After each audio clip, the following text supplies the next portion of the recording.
Welcome to the intersection of technology, cybersecurity, and society. Welcome to ITSP Magazine. Every company has a story to tell, from the small startup to the large enterprise, and everything in between. This is one of them. Knowledge is power, now more than ever.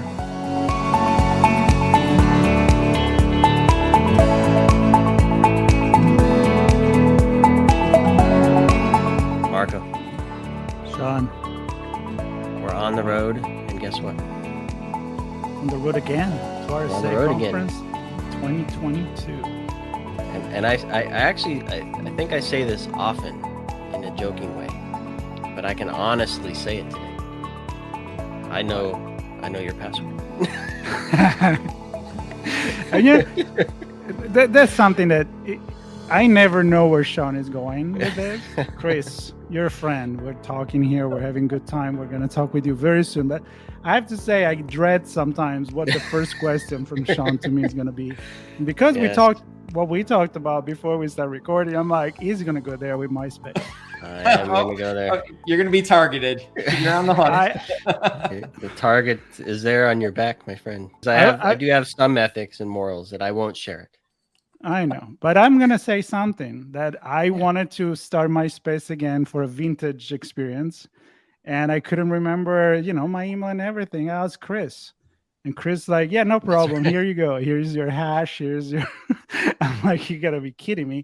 And then I'm like, well, good thing now we're going to talk about what happened when you leave your office, your company, and you live your life, and all your stuff is out there. Are we talking about this, Sean? Yeah, it's out there. And I think this is an important point. And Chris, we'll get to some of the things you're going to be talking about at RSA Conference, which I presume we'll get into some of this as well. Just that this information is out there, right? The cyber criminals have access to it. And therefore, organizations like Chris's BlackCloak have access to it. And Chris clearly has good intentions to help executives and high net worth individuals and anybody else who cares about their own security and privacy to at least know what's going on out there and where they are vulnerable. And that information is super handy when you know what to do with it. And so without further ado, this is part of our chats on the road to RSA Conference, and our good friend Chris, who's been on the show many times, is here with us. He is going to be in San Francisco. He has at least 2 speaking spots that I know of that we're going to touch on today. I know there's a report out from BlackCloak that has some interesting info we're going to get into. But for those who haven't met Chris yet, the man with the info. The man with MySpace account. That's right. MySpace account, not his MySpace. Yes. Dr. Chris Pierson. How are you, man? I'm doing good. We're opening up a whole new wing of BlackCloak. We're just going to specialize in executive protection, digital executive protection for former MySpace accounts. Whole new That's wing. Right. Whole new wing of the company. That's what all the good information is, I think. Marco's musical tastes are all there. It's all there. And some there. Picture when I was younger, but no, we're not going to talk about that right now. We're going to talk about what is coming up. I can picture the interface, and it's making me cringe. Oh my gosh. Yes. I'll share it. I promise. I'll share it. Yeah. Talk so about Chris, RSA Conference. Well, yeah, but Chris, who is Chris? I know the Chris. Founder of BlackCloak, but give our audience a few words who are new to this space, not my space, but this space, and who are listening in connection to RSA Conference and beyond. Yeah, it's great to be here with you guys. We super appreciate it, and it'll be great seeing you down at RSA too. I'm obviously Chris Pierson, CEO, founder of BlackCloak. Over 20 years in cybersecurity. Some of it as outside counsel for a leading national law firm running their cybersecurity practice, and as chief privacy officer for the Royal Bank of Scotland, heading up some of their global efforts there. 2-time chief information security officer. And then about 10, 11 years as a special government employee, trying to help fight the good fight, helping in on several different committees for the government side. And BlackCloak. BlackCloak is a digital executive protection platform protecting executives in their personal lives. The 12 hours of the day where the company doesn't go, can't see, church and state have to be separate, but those risks and threats, they all come back to haunt the company. It's an attack surface. It's something that has to be taken care of. So that's a lot of what BlackCloak does, works with a lot of leading companies to go ahead and extend their perimeter of protection, protect those executives in the personal life so that you can actually protect your company. Yeah, it's super cool. And we're thrilled to bring your story to light many times in many different ways over the years. And I believe, I don't know how many years ago it was now, 3, 4, 5 years ago, something like that, where we actually met you at RSA Conference. It may have been 6 years ago. I don't think BlackCloak was even in the radar yet. BlackCloak was not in the picture yet. No, I think you were back in my CISO days. That's right, but still tapping into to the legal realm. I think your talk was on something around law and policy, if I remember correctly, which caught my attention, and we've stayed connected ever since. And I want to get into it because you have 2 sessions, and they're kind of different. Very different. Very different. And I don't know, both can connect to the opening we had. And let me just start with hacking back, because I was kind of teasing that I have Marco's password there, and that could be used potentially nefariously. And then Marco could actually hack back if he wanted to. He could also find my password and do something bad in reverse. So tell us a little bit about this session. What's the intent of that? I think you're on is it a panel? There's 3 of you on this. Giorgio and James are with you. Yeah. Tell us a little bit about that session. What's going on there? Yeah. So we there was about 10 years ago, over a decade ago, Jim and I actually did a session for IAPP, the International Association of Privacy Professionals. And it was a session on hacking back. It was a session where I've explored multiple different opportunities of, instead of just doing defense, can we actually go do, active defense? Can we actually do a little bit of offense? And a lot of it stems out of legal cases way back when, kind of the old, man trap and shotgun case where, can you go ahead and put a man trap and tie a string to a door and a shotgun to it? And then if a robber goes into your cabin, they get the shotgun blast and they die and you've saved your property. And what is actually proportional response? What isn't a proportional response? It's the old spring gun loaded trap case, an actual real case. And actually thinking about how does that physical realm translate into the cyber realm? So we're not just talking about, hey, sinkholing traffic, dropping traffic, routing things, or doing deception activities, but we're actually talking about what else can you do?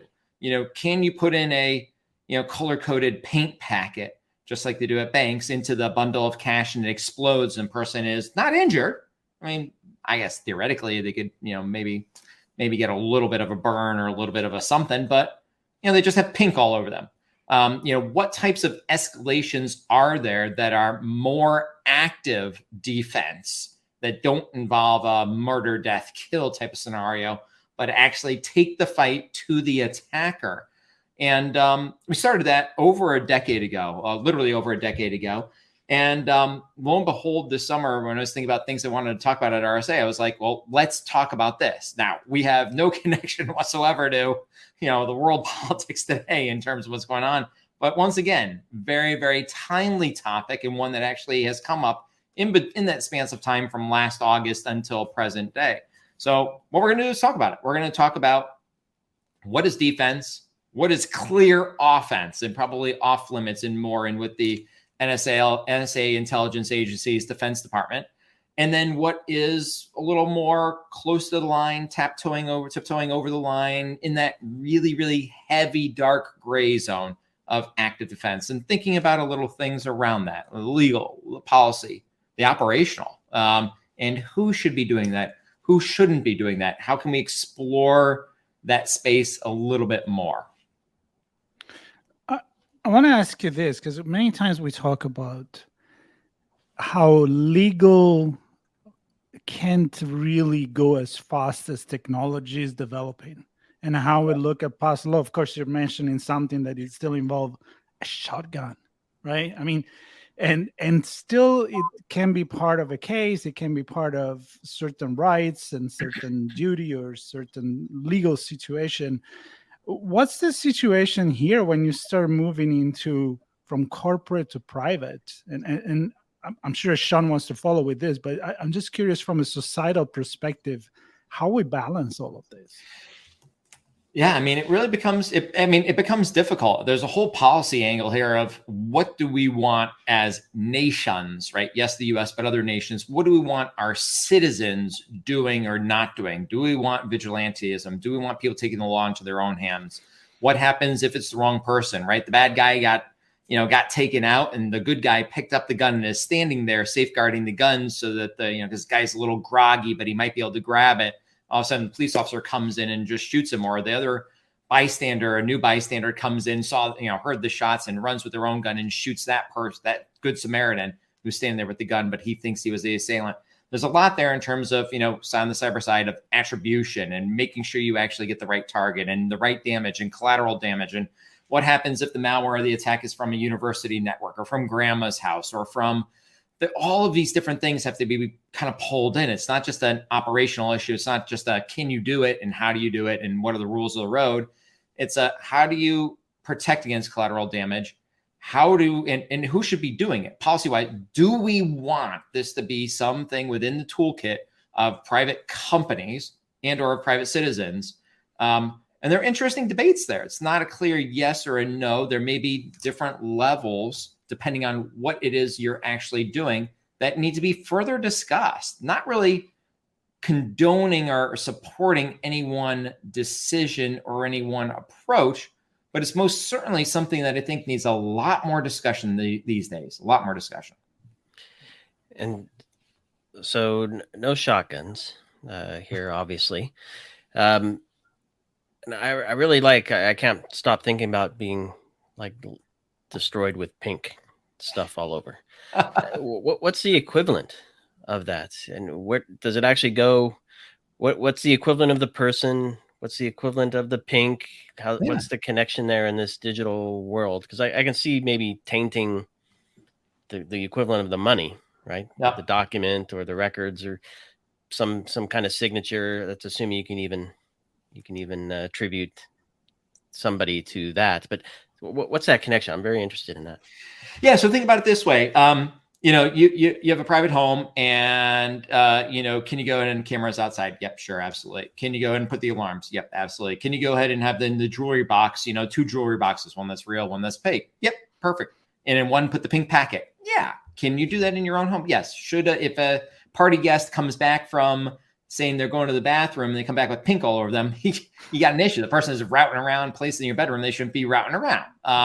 Any long-term damage, any of this, any of that?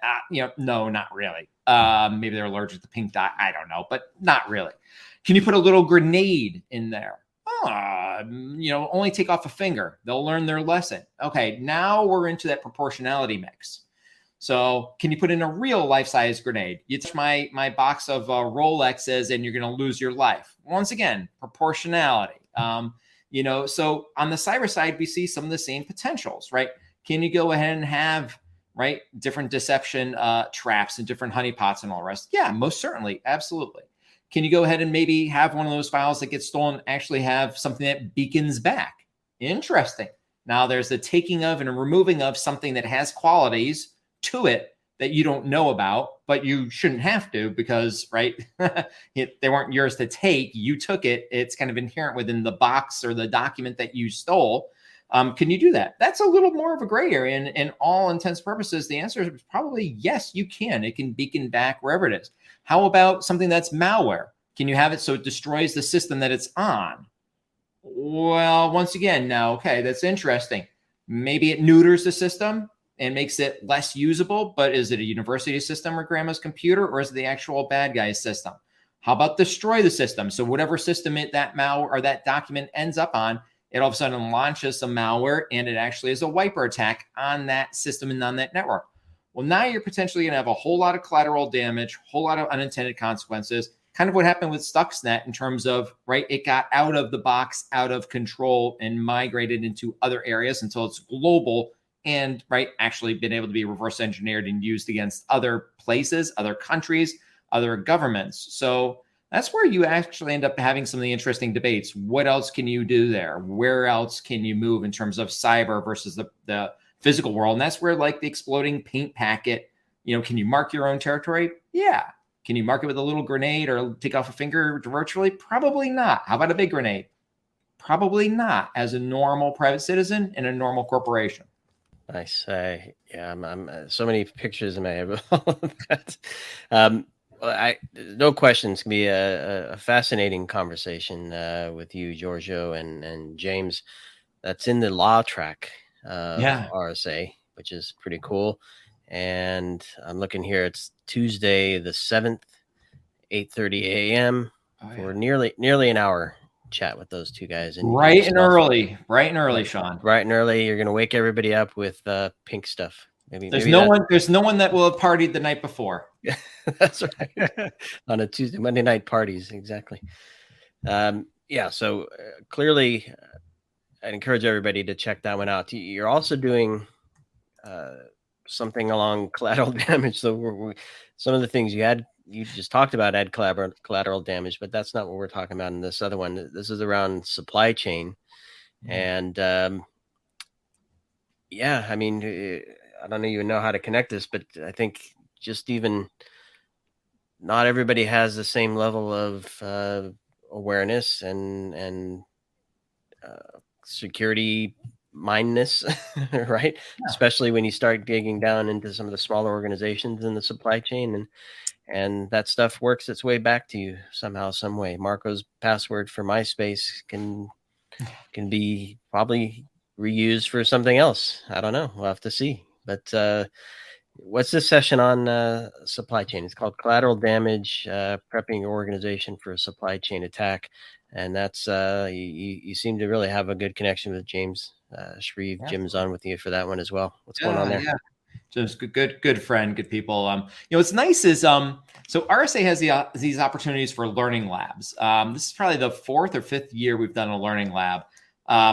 It's interesting. There are different people, and as you point out, there are some folks that are able to go to RSA for a first time. Some folks that are just able to get the travel budget and get in there. Some people are going around to just sink in and learn as many sessions as they possibly can. The learning labs are really a come in, drop in on a finite, extraordinarily well-rehearsed, well-prepared topic, and actually do live learning sessions. So by the time you exit that hour and a half, you have already been through mock scenarios. There's no talking about it, telling people, hey, maybe, think about this, think about that. Literally, we break people up. And this one's on supply chain. So we literally have a mock scenario where we go through a supply chain attack against a fictional company. We break the 10 different tables up into groups. Some people are representing the board. Some people are general counsel. Some people are marketing, or some people are the security function, legal, compliance, shareholders, all the rest. And we basically walk through the scenario from your specific vantage point. It's a great time to learn as how somebody else thinks. How does marketing think about this? How does PR think about it? How does the board think about it? And to actually go through that attack, and we change and morph the attack as we move through it. So it's literally like a tabletop learning lab exercise, and you get that all on the first day of RSA right there. Kick it off with not just the learning and picking up some new tidbits from people that have been there before and done that in terms of risk assessments and policies and how to actually operationalize it, but you actually do it live real time and can take back real operational items and kind of experiential learning right back to your organization immediately following RSA. Yeah. And then that one is, that's Monday, 8:30 in the morning for, as you said, an hour and a half. I'm looking here. You're covering the risk aspect of this, the governance. How do you ensure that everything is, I presume, in line with policy and regulation, and how you're enforcing all of that, and then response and isolation. So when it happens, it sounds like you're gonna dig into actually how to limit the damage and perhaps recover. Is that right? Absolutely. And what's cool is that you have people, right? The folks that will be there, right? Jim, myself, you have folks that have the legal bent, the privacy, the CISO bent, been on the boards, and all the rest. So we're really going to share some of our lessons learned as we go through this, so you can pick up different types of ways that people think about things, different ways of rationally thinking about it from a policy or governance perspective. But then at the end of the day, walk away with something that is solvable and actionable. And then there is the individuals. Oh, yes. So let's connect with that. I mean, Sean went back in memory lane when we met you, and you're still, of course, talking about all this important topic. But then from there, you realize that something needed to be done in a little bit of a different, looking at things from a different angle, which is, companies, important government and legal and privacy and all of that. But then people go home, and it's not that they just forget. They enter on another planets. People are still connected to the business. You just proved that with the MySpace account. I mean, it's kind of a joke, but it's not a joke. I mean, then from there you can fire back and backtrack to so many different things. So tell me about, where are you focusing now with your business with BlackCloak, and why somehow, unless people already figure it out, it's connected with everything else. Yeah. So, what's interesting is that, RSA is just going to be such a great time to get back into things, get back into swing of things in terms of with former CISO friends, with former friends that have moved around and shuffled during all of COVID. BlackCloak and what BlackCloak is doing, hits right into that area, digital executive protection. The CISO, no matter where the threat is coming in from, whether it's in their personal life or their corporate life, they're targeting them because of the company. They're not targeting, CEO for a bank or COO for a bank just for kicks. They're targeting them because of who they are and what they represent to the larger organization and everything else. So we're going to be having a lot of meetings with a lot of CISOs, a lot of current clients, some new hopeful clients that are there, but really talking about that mission of digital executive protection, that mission of going ahead and protecting holistically their privacy and their personal devices in their homes.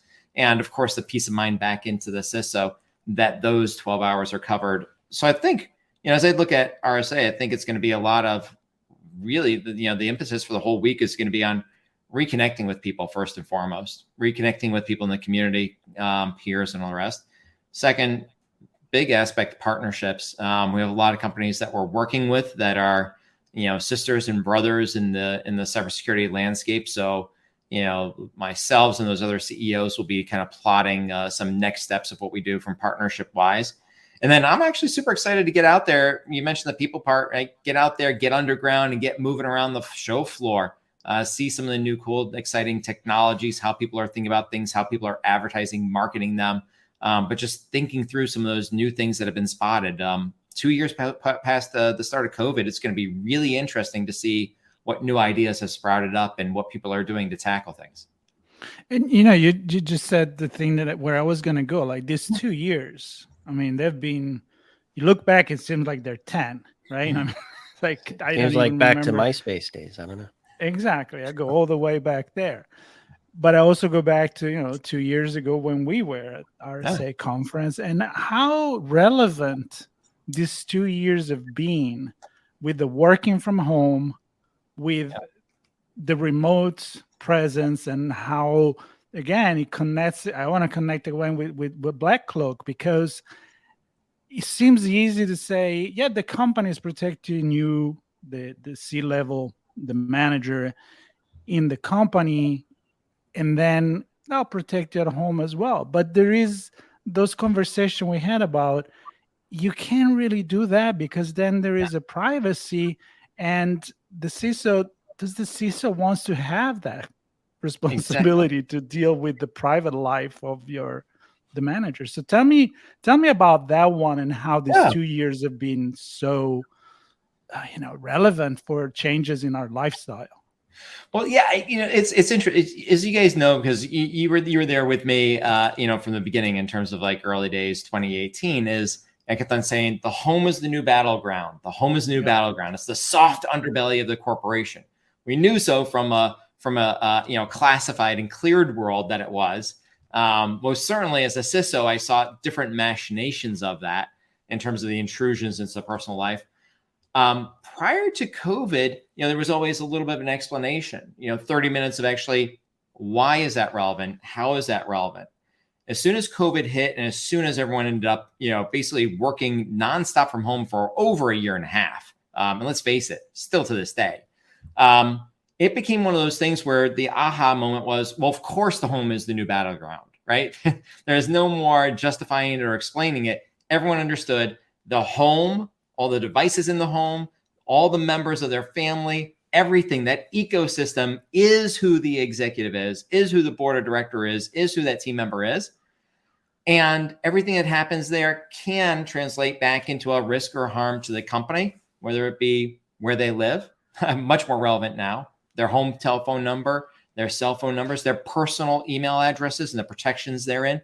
All of these became, well, they've always been absolutely tied to the security of the company, always in terms of an attack surface, but they became infinitely more relevant, more rational, and we began to see a lot more intrusions into their personal life attack the company across the entire board. Things have gone gangbusters in terms of what we've been able to do in terms of provide that layer of security, that layer of confidence, that layer of peace of mind back to the CISO, that things are covered there. But I mean, the model really pre and post COVID really exploded. Everyone gets it now. Everyone understands. And furthermore, every single CISO knows, bad idea to go into the home and to go there with their people or their technology. Church and state have to be separate for privacy reasons, legal reasons, and quite honestly, just not saddling the team with that type of scope of work items. It's just COVID really spurned things along.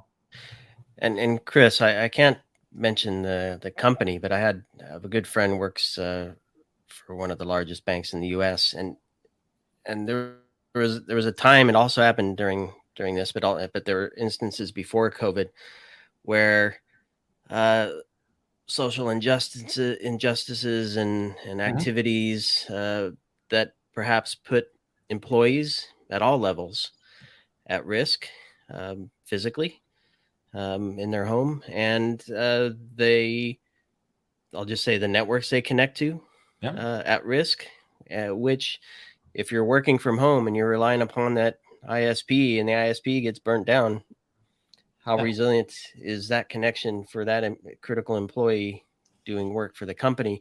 And then there's a safety aspect, and she was struggling with where do those lines get drawn, and do we have a responsibility to ensure resiliency for the network connections and the ability to do work, but also them personally, because we're asking them to work from home in that environment. And it was very touchy for her to draw those lines and maintain them. We do that. It's interesting is we do it every single day, right? Like, think about it this way. The company cares about you, the employee, you, the coworker. So they offer you health insurance and life insurance and vision and dental and all the rest. For those executives and those people that are more at risk, they have global air travel, kidnap and ransom, Mayo Clinic, physicals and concierge medicine. The company already does it. They've always been doing it. There's always been people that they need to provide a solution to ensure, quote unquote, their overall general health and hygiene and well-being. You mentioned banks. So banks protect their physically, right? Their executives hold up buttons, hold up alarms, all the rest, monitored by bank, whole bunch of technologies there. They do that because they know that people are big kidnap and ransom risks. It was only the natural extension 4 years ago to go ahead and do digital executive protection. Same theory, same philosophy, same kind of rules of the road. Person gets taken care of in a private fashion. No information shared back with the company. Aggregate level data only on those 50 executives, 100 executives, and back to the company and back to the CISO. They get the peace of mind of knowing that actual risks have been mitigated so that you're not going to have an attack that's happening at home or in the personal life kind of bounce back and hit the work area, the work environment. So, but yeah, I love that. I love that story. Yeah. And you have a white paper, a report that we're actually going to put the link in this podcast so people can actually see what BlackCloak does. And I think many people that just think about what you do may think like, okay, they just go in the house, they be sure that the Wi-Fi is protected and a couple of devices. But But then in this, there is an entire system, like almost like a solar system graphic that show how many different points you actually touch. So give us a little, like a quick idea of how far and how holistic this approach is. Yeah, it's a good question. I mean, look, at the end of the day, in order to actually do this, you have to do the whole package. An individual point solution doesn't work. It just doesn't work at all. So we break it down to 4 areas: privacy, devices, home, and the peace of mind, the concierge. Super important. On the privacy side, the whole goal is shrink the attack surface. Go and remove everybody's data broker information, all the information about their home number, address, phone numbers, emails, all that personal information, remove it from the data broker sites. Deep web, dark web, do it for them in their personal life. The company may do it for their work address, but in their personal life, they can't. We do it only in their personal life and give them all that data and then help them fix it. Password resets, dual factor authentication, encrypted password vaults. We do privacy hardening there as well. So every device is looking like what they want it to look like in terms of sharing and information sharing on the devices, on the apps that they have. That's privacy. Devices, simple. You have to go ahead and be the endpoint preventative, no alerting, right? Preventative. Stop things from happening on their cell phone, tablet, and computer, the personal devices. Stop the bad stuff from happening. Have it back-ended by a 24/7, 365 security operations center. And do other interesting things. Every endpoint has deception on it. So you're actually doing some of those large corporate items in the home networks.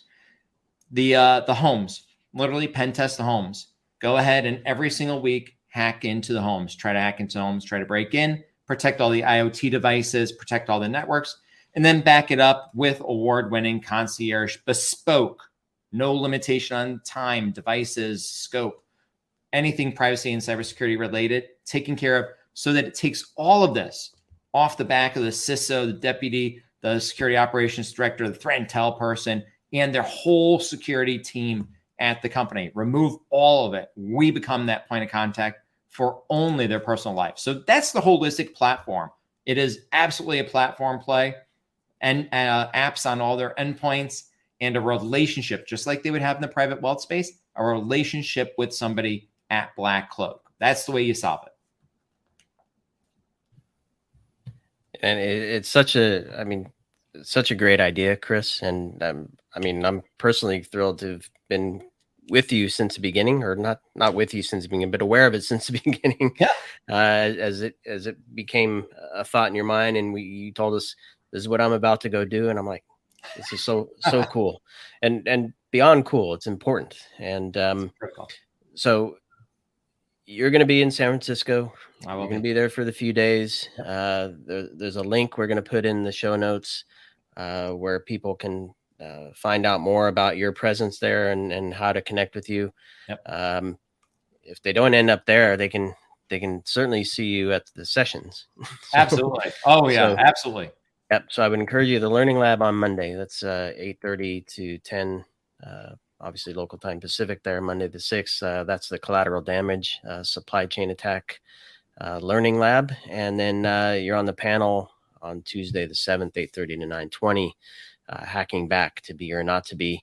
And 2 amazing conversations, I can already tell. It's hard to get a speaking spot at these conferences. So kudos to getting 2. Encourage everybody to listen and attend those. More importantly, stick around and connect with Chris after, talk to him about those topics, and then also the role of security for executives, mostly business folks at RSA Conference as well. I would imagine there might be a few high net worth folks running around that have invested in some cybersecurity companies that could benefit from BlackCloak as well. So yeah, I mean, I'm happy to call you a friend, and I hope everybody gets a chance to meet you in person. And just a personal note, I'll be back on MySpace. If you want to know my password and everything, just ask Chris. Exactly. That's right. Share that far and wide. Oh my gosh. Absolutely. It's going to be great to see everyone. It's going to be great to see everyone back in action. It's going to be great, Sean, Marco, to see you guys connecting with you there. Really great. And I'm super looking forward to it. So excited. Yeah. Always great chatting with you. Yeah. Always a pleasure. Yeah, Sean, not so much, but you, I love it. Yeah, I know. Yeah, it goes without saying, but you said it anyway. That's good. Exactly. All right. Well, thanks everybody for listening to this Chats on the Road to RSA Conference 2022 in San Francisco. It's great to be back at it again. And Chris, always a pleasure. Thanks for being on the show. Hope everybody gets a chance to connect with you. And stay tuned. Well, links in the show notes. I said that already, but stay tuned for more. Marco and I have some more stuff planned, and a lot of our hosts have some things planned as well. So a lot of live streaming from RSA Conference, so Yeah. stay tuned for that as well. Yeah. Peace. Awesome. We'll see you guys. We hope you enjoyed this conversation. If you learned something new and this story made you think, then share itspmagazine.com with your friends, family, and colleagues. We hope you will come back for more stories and follow us on our journey. You can always find us at the intersection of technology, cybersecurity, and society.